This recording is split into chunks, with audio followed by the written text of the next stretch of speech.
Jom kita bincang perkara khilaf. Tuan-tuan dan puan-puan yang dirahmati Allah, anda tidak tersilap membaca tajuk video ini. Anda juga tidak tersilap mendengar apa yang saya sebut. Memang tajuk video ini, jom kita bincang perkara khilaf. Kenapa tajuk sampai macam ni? Kenapa nak bincang perkara khilaf? Sebelum itu, Assalamualaikum warahmatullahi wabarakatuh. Tuan-tuan dan puan-puan, dalam video-video saya sebelum ni, saya ada bincang banyak perkara agama dan termasuk dalamnya ada perkara-perkara yang khilaf. Lalu, sebahagian penonton ada yang memberi komen, baik secara umum maupun secara peribadi, yang lebih kurang bermaksud, kenapa nak bincang perkara khilaf? Bincanglah perkara yang disepakati. Tak habis-habis nak bincang perkara khilaf. Inilah sebab kelemahan umat Islam kerana bincang perkara khilaf. Sampai bila umat Islam nak baju asyik bincang perkara khilaf? Mereka memberi alasan-alasan seperti itu. Tapi anehnya, video-video yang berkaitan dengan perkara yang disepakati, jumlah view-nya sedikit saja. Video yang berkaitan perkara khilaf, jumlah view-nya banyak pula. Contoh video yang disepakati, ulasan saya, penjelasan saya ke atas buku Wahai Ibu dan Wahai Ayah. Ini perkara yang disepakati, berbuat baik kepada ibu dan ayah. Tapi kurang orang yang nak menontonnya. Bila saya ulas perkara khilaf, ramai pula yang nak menontonnya. Tapi pada waktu yang sama, komen pula kenapa nak bincang perkara khilaf.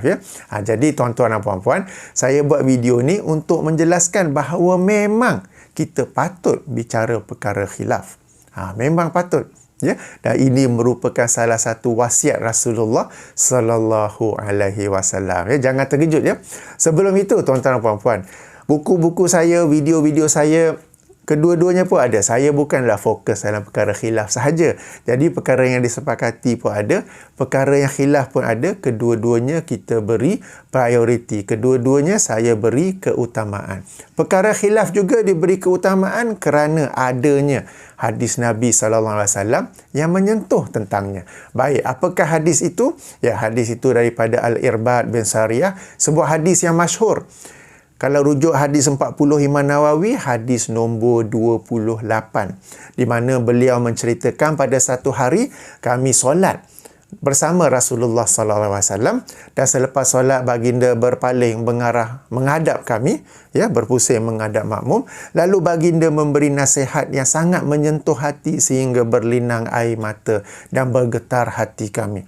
Lalu berkata salah seorang daripada kami, "Wahai Rasulullah, seolah-olah ini adalah satu nasihat perpisahan, nasihat yang akhir, maka berilah wasiat kepada kami." Maka Rasulullah sallallahu alaihi wasallam pun bersabda, "Aku berwasiat kepada kalian agar bertakwa kepada Allah, agar dengar dan taat meskipun kepada orang kulit hitam daripada Habsyah." Ini dengar dan taat dalam urusan pemerintahan. Ketiga, sesiapa yang hidup panjang, hidup lama sesudah aku akan melihat perselisihan yang banyak. Jadi kita fokus nombor 3 ni. Jadi apabila jumpa banyak khilaf itu, khilaf ini, khilaf itu, apakah saranan, apakah wasiat Rasulullah sallallahu alaihi wasallam? Apakah ia seperti yang disebut-sebut oleh sebahagian penonton? Tak payahlah bincang, apa nak bincang je, kita bincang perkara sepakat sajalah. Perkara khilaf ni lah yang menyebabkan kita ni tak sampai ke bulan lagi dan macam-macam. Apakah itu pesanan Rasulullah? Tidak. Apa yang Rasulullah pesan? Apa yang Rasulullah wasiatkan? Fa'alaikum bisunnati. Maka wajib ke atas kalian berada di atas sunnahku dan sunnah para pemimpin yang mendapat hidayah petunjuk.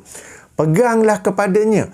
Peganglah kepadanya seperti gigit dengan gigi geraham kamu. Ini satu kiasan, kerana kalau kita menggigit dengan gigi kacip, ia senang terlepas. Gigit dengan gigi geraham, maka ia susah untuk terlepas. Dan jauhilah kalian daripada perkara-perkara baharu, kerana setiap perkara baharu adalah bid'ah dan setiap bid'ah adalah sesat. Hadis riwayat Imam Abu Daud, hadis yang sahih. Hadis yang masyhur juga adalah hadis 40 Imam Nawawi, hadis nombor 28. Jadi kita fokus yang perkara ni. Rasulullah sendiri sallallahu alaihi wasallam meramalkan sesudah baginda akan ada banyak perkara khilaf. Perkara khilaf ini bukan perang. Bukan perang Jamal, bukan perang Siffin. Sebab baginda sendiri dalam hadis-hadis yang lain ada membicarakan tentang peperangan di mana baginda suruh umat Islam untuk tidak menyertainya. Itu dalam bab yang lain. Jadi khilaf di sini ni ialah khilaf yang di akhir hadis tu baginda mengingatkan kita tentang bid'ah. Jadi khilaf ini ada kaitan dengan bid'ah, ada kaitan dengan sunnah dan juga bid'ah. Cuba tonton, cuba baca, cuba semak hadis tu. Baginda memperingatkan kita tentang banyaknya perkara khilaf yang akan datang. Lalu baginda berpesan, berpeganglah, hendaklah kita berada di atas sunnah baginda dan sunnah para khulafa ar-rasyidin. Berpeganglah ia sungguh-sungguh dengan gigi geraham dan jauhilah daripada perkara-perkara baharu. Kerana setiap yang baharu itu bid'ah dan setiap bid'ah itu adalah kesesatan. Baginda mengaitkan perkara yang khilaf tu dengan bid'ah. Menunjukkan apa? Yang khilaf yang diperselisihkan itu ada berkaitan dengan bid'ah. Dan memang betul. Kalau kita lihat banyaknya perbincangan, banyaknya khilaf di kalangan umat Islam, di kalangan agamawan sekarang ini, ia ada berkaitan dengan topik bid'ah. Apakah akidah ini bid'ah atau tidak? Apakah amalan ini bid'ah ataupun tidak? Jadi, memang sebab tu saya bincang perkara khilaf sebab memang ia merupakan wasiat Rasulullah sallallahu alaihi wasallam. Kita bincang supaya kita dapat bawa umat Islam daripada perkara khilaf itu kepada sunnah Nabi sallallahu alaihi wasallam. Sebab Nabi sendiri berpesan, alaikum ni menunjukkan wajib, maka wajib ke atas kalian berada di atas sunnahku, ya. Ini pesan Nabi sendiri, wasiat Nabi sendiri sallallahu alaihi wasallam. Sebelum itu, ya, tuan-tuan dan puan-puan, sedikit perincian, ya, tentang khilaf ini. Jika khilaf itu, katakan ada dua pandangan dan kedua-dua pandangan memiliki dalil daripada sunnah Nabi sallallahu alaihi wasallam. Cuma mereka berbeza pandangan dari sudut kekuatan hadis-hadis terbabit atau berbeza pandangan dari sudut memahami hadis itu, maka ia adalah khilaf yang diterima. Maka bagi orang yang dapat mengkaji dan menilai pandangan mana yang lebih rajih, maka sila melakukannya. Bagi orang yang tidak mampu mengkaji lebih mendalam, maka dia boleh mengamalkan kedua-duanya. Sebagai contoh, membaca bismillah, apakah secara jahar atau secara sir bagi solat berjemaah, solat subuh, solat maghrib, solat isyak, apakah imam membaca secara kuat atau secara perlahan. Kalau kita mengkaji hadis-hadis dalam bab ini, secara kuat pun ada hadisnya, secara perlahan pun hadisnya, menunjukkan perkara khilaf ni kedua-duanya ada dalilnya daripada sunnah Nabi sallallahu alaihi wasallam. Sesiapa yang dapat mengkaji, jika dia merajihkan satu pandangan, silakan amalkannya, tetapi jangan meremehkan mereka yang berkata pandangan ini lebih kuat. Bagi sesiapa yang tidak mampu hendak mengkaji mana yang lebih kuat, mana yang lebih rajih, maka dia mengamalkan kedua-duanya. Sebab kedua-duanya adalah sunnah. Kedua-duanya memiliki dalil, memiliki bukti, memiliki asal daripada sunnah Nabi sallallahu alaihi wasallam. Saya teringat satu masa dahulu apabila saya membuat penerbangan ke Dubai. Lalu kita ada beberapa hari di sana sebelum terbang balik. Ketika saya pergi solat berjemaah di sana, saya dapati imam itu bila solat maghrib, dia membaca bismillah secara jahar, secara kuat. Bila solat isyak, dia membaca secara perlahan. Saya mula-mula macam hairan pula. Saya baca secara sir. Esoknya saya solat subuh, tengok dia juga, dia baca secara jahar pula. Ya, bila saya tanya, baru saya dapat tahu dia menerangkan, dia mengamalkan kedua-dua sunnah Nabi sallallahu alaihi wasallam sebab kedua-duanya ada hadisnya, ada dalilnya, ya. Demikian juga bagi doa kunut subuh. Ini satu perkara khilaf yang masyhur, ya. Pandangan yang berkata tidak baca, ada dalil-dalilnya. Pandangan yang kata baca, ada juga dalil-dalilnya. Beberapa hadis. Bukan ada satu hadis saja. Sebahagian orang dia baca satu hadis, lalu dia lihat hadis itu daif, terus dia tolak qunut. Terus dia tolak doa kunut untuk solat subuh. Padahal jika disemak dalam Sunan Al-Kubra oleh Imam Al-Baihaqi, ada beberapa hadis tentang membaca doa kunut untuk solat subuh.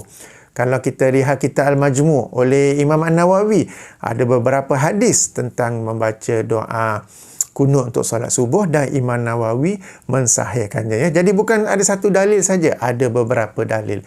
Jadi doa kunut ini sekali lagi satu khilaf yang kedua-duanya ada dalil daripada sunnah Nabi sallallahu alaihi wasallam. Bagi orang yang mampu mengkaji lalu dia merajihkan pandangan yang berkata tidak membaca doa kunut subuh, dipersilakan. Akan tetapi hendaklah dia juga menghormati pandangan yang berkata disunatkan membaca doa kunut subuh. Yang ini sebagai contoh, ya, sebab kedua-duanya ada dalil. Ini khilaf yang jenis pertama.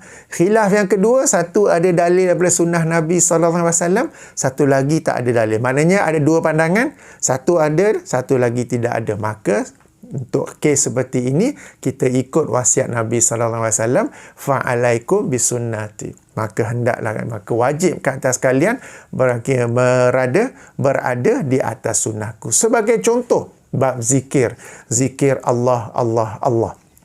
Dengan kalimah Allah, Allah, Allah sahaja. Pihak yang berkata boleh, mereka bagi macam-macam dalil. Mereka bagi macam-macam dalil umum apa semua tu. Akan tetapi jika dirujuk kepada sunnah Nabi SAW, baginda tidak mengamalkannya dan tidak menganjurkannya, ya. Dan bagi kita ahli sunnah wal jamaah, apa yang tidak diajar, apa yang tidak diamalkan oleh Rasulullah SAW, maka ia adalah dalil agama bahawa perkara itu bukan sebahagian daripada agama. Sebab Rasulullah SAW ni adalah utusan Allah, the messenger of God, untuk membawa syariat Islam. Apabila Rasulullah SAW tidak membawanya, tidak mengajarnya, tidak mengamalkannya, berarti ia bukan sebahagian daripada syariat yang Rasulullah ditugaskan bawa kepada kita. He is the messenger of God. He brings the message of Islam from Allah to us. If he doesn't bring any message, for example, zikir Allah, Allah, Allah, that means it is not part of Islam. Ini satu dalil, ya. Tuan-tuan dan puan-puan, jangan tertipu, jangan terperdaya dengan sebahagian agamawan yang selalu berhujah apa yang Nabi tak buat, itu bukan dalil, ya. Saya ada banyak video-video tentangnya, sila rujuk dalam channel saya, ya. Sebab kembali dalam bab zikir ini kita mengingati Allah, dan hendaklah kita mengingati Allah dengan lafaz apa yang Allah hendak kita mengingati dengannya. Okay, we are remembering Allah, so we have to remember by what Allah wants himself to be remembered with. Jangan kita buat sendiri-sendiri. Okay, sebagai contoh, kita berzikir subhanallah wa bihamdih, subhanallahil azim, sebab itu ada anjurannya daripada Rasulullah SAW dalam hadis riwayat Imam Al-Bukhari, ya. Dua kalimah yang ringan di bibir, berat di timbangan mizan dan disukai, dicintai oleh Allah, iaitu subhanallah wa bihamdi dan subhanallahil azim. Ada dalilnya, maka kita berzikir dengan itu. Contoh lain, ya. Rasulullah SAW dalam sebuah hadis sahih Muslim bersabda, bagi aku, kalimah subhanallah walhamdulillah wala ilaha illallah wallahu akbar lebih aku sukai, lebih aku cintai daripada matahari yang naik lalu menyinar segala yang ada, maknanya bumi ini. Maka 4 kalimah ini lebih baik daripada apa yang disinari oleh matahari, yakni bumi ini. Ya. Jadi kita pun berzikir dengan kalimah tersebut. Sebuah hadis lain, riwayat Imam Al-Bukhari, Rasulullah SAW bertanya, mahukah kamu aku tunjukkan, ataupun tahukah kamu apakah kalimah yang merupakan salah satu daripada perbendaharaan syurga, salah satu daripada khazanah syurga, daripada harta karun syurga? Apakah dia? Sudah tentu sahabat nak tahu. Rasulullah pun mengajar, la haula wala quwata illa billah. Itu sebagai contohnya.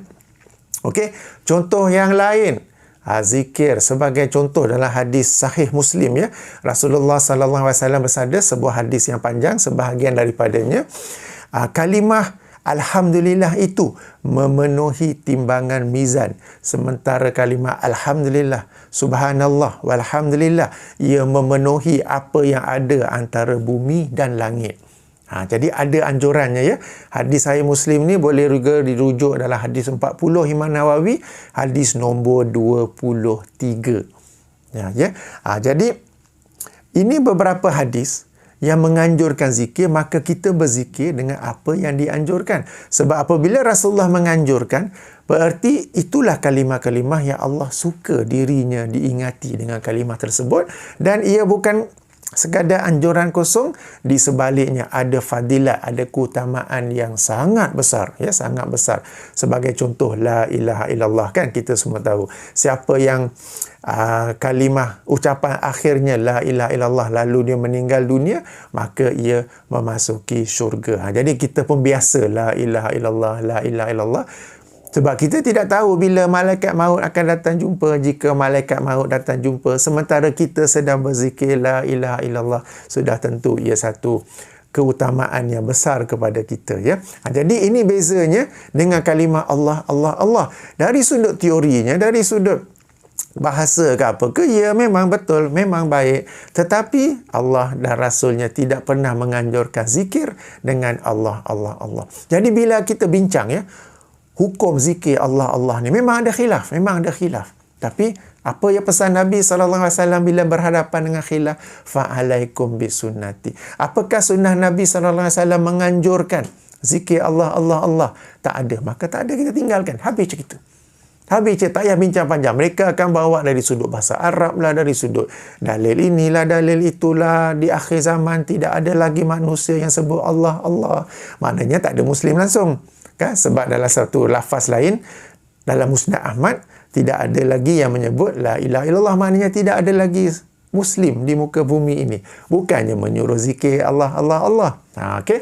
Jadi, bila berhadapan dengan perkara khilaf, satu tu ada dalil, satu tu tak ada dalil, maka tinggalkan dan ikutilah apa yang berasal daripada sunnah Nabi SAW. Dan saya ulangi. Yang ini saya suka. Bila Nabi tak buat, itu... kejap. Bila Nabi tak buat dalam urusan agama, itu adalah dalil perkara itu bukan termasuk dalam perkara agama, ya. Kalau orang kata itu masih agama, apa, sia-sia syahadah dia yang kedua tu, ya. Wa asyhadu anna Muhammadar Rasulullah. Aku bersaksi bahawa Muhammad itu adalah utusan Allah. Tapi dia pula boleh kata, ya, tak apa. Panjang sangat pula nanti, ya. Baik. Dua jenis khilaf, kena ingat, kalau kedua-duanya ada contoh daripada, ada dalilnya daripada sunnah Nabi SAW, maka kita amalkan kedua-duanya, melainkan kita mampu untuk mengkaji, menyemak, menganalisa dan merajihkan salah satu daripada kedua-duanya. Khilaf yang kedua, satu tu ada dalil, satu lagi tak ada dalil, melainkan dalil-dalil umum yang bila ditanya baru mereka tercari-cari dalil tentangnya. Maka yang ini kita ikut sunnah Nabi SAW. Boleh faham, ya, tuan-tuan dan puan-puan? Baik. Sebelum tu saya nak cerita sikit, ya. Apakah, agaknya apa sebabnya sebahagian orang tak suka perkara khilaf ni? Sebahagian orang tak suka. Kenapa, ya? Jadi pada pengamatan saya ada beberapa sebab.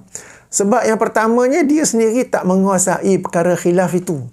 Dia sendiri tidak menguasainya. Sebelum ini dalam salah satu video di mana saya mengulas ustaz lain, beliau sendiri menyebut yang doa kunut subuh ini tidak ditolak oleh 4 mazhab. Semua 4 mazhab terima doa kunut subuh ni. Maka golongan yang reject, yang tolak kunut subuh ni, mereka ni mazhab mana? Dia tanya dalam video tu, kan.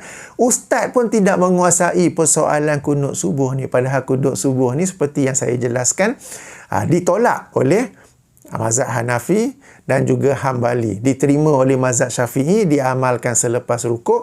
Diterima oleh mazhab Maliki, diamalkan sebelum rukuk. Yang tidak ditolak oleh 4 mazhab ialah doa kunut nazilah. Ini sebagai contoh, ya. Contoh lain, tidak menguasai perkara khilaf. Ramai ustaz-ustaz yang kata para ulama berkata membaca Al-Quran itu pahala sampai kepada orang yang meninggal dunia. Okay, mereka selalu berhujah demikian.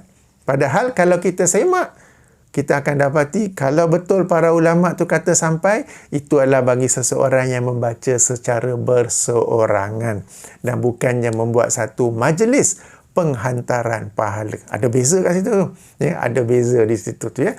Bahkan ya, saya pernah jumpa satu perbincangan yang agak aneh ya. Di mana ada seorang itu dia berkata dia nak mengkritik. Tengoklah orang Saudi ni. Okay, imam dia tak nak baca bismillah untuk solat subuh, maghrib dan isyak. Padahal mereka sendiri cetak Al-Quran. Mereka sendiri cetak Al-Quran. Bila surah Fatihah tu ada bismillah kat situ. Mereka sendiri cetak tapi mereka sendiri tak nak baca. Tengok. Lalu macam-macam lah dia kritik. Padahal ya tuan-tuan, saya pun tak tahu nak ketawa ke, nak menangis ke apa ke. Yang menjadi perselisihan itu baca secara kuat atau baca secara perlahan. Menjadi perselisihan kerana kedua-duanya ada hadis Nabi SAW. Menjadi perselisihan ialah juga apakah bismillah ni termasuk dalam surah Al-Fatihah ataupun tidak. Apakah bismillah itu termasuk bagi setiap surah itu ataupun ia sebagai penanda pemisah antara surah dengan surah kecuali surah yang ke-9.